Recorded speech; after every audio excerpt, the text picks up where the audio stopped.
Merci Monsieur le Président, mes chers collègues. Ce ne sera une surprise pour personne. Depuis le début des discussions sur la TGC, les Républicains calédoniens sont favorables à une simplification de notre fiscalité indirecte. Une vraie TGC, simple et moderne, comme l'est la TVA dans la plus grande partie des pays développés. Donc une TGC, idéalement, à deux taux. Un taux zéro pour les produits de première nécessité et de grande consommation, un taux unique pour le reste des produits. Nous l'avons déjà moult fois démontré, ce dispositif serait beaucoup plus adapté à l'économie calédonienne.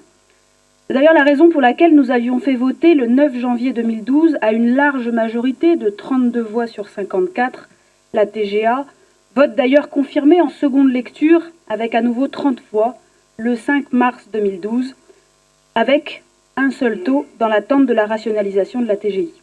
C'est ensuite et au moment de sa mise en œuvre effective, fin 2013, et à cause de la proximité des élections provinciales, que les élus n'ont pas eu le courage d'aller au bout de cette réforme fiscale. Vous voyez, monsieur le député, un mensonge répété 1000 fois ne devient pas une vérité. La TGA avait bien été adoptée avec un taux unique, avec 32 voix sur 54, le 9 janvier 2012 et confirmée le 5 mars 2012. Notez bien cette vérité pour vos prochaines interventions. Et contrairement à la TGA, votre TGC à 5 taux est beaucoup trop compliqué et vous passez à côté de l'impératif de simplifier, de clarifier et de rendre plus transparente la fiscalité calédonienne. Et c'est bien dommage.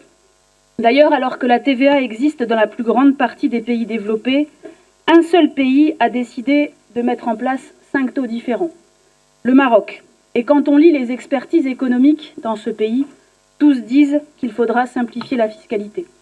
Alors je voudrais simplement faire un vœu, c'est que cette complexité et le problème des stocks que nous avons évoqué tout à l'heure n'amènent pas à une inflation, parce que je crois que ça a été dit tout à l'heure, les Calédoniens se sentiront grugés par ce gouvernement qui leur a vendu, et je reprends les termes du président du gouvernement, une baisse des prix de 10 à 12%, c'est ce qui a été indiqué au journal télévisé il y a un peu plus d'un an.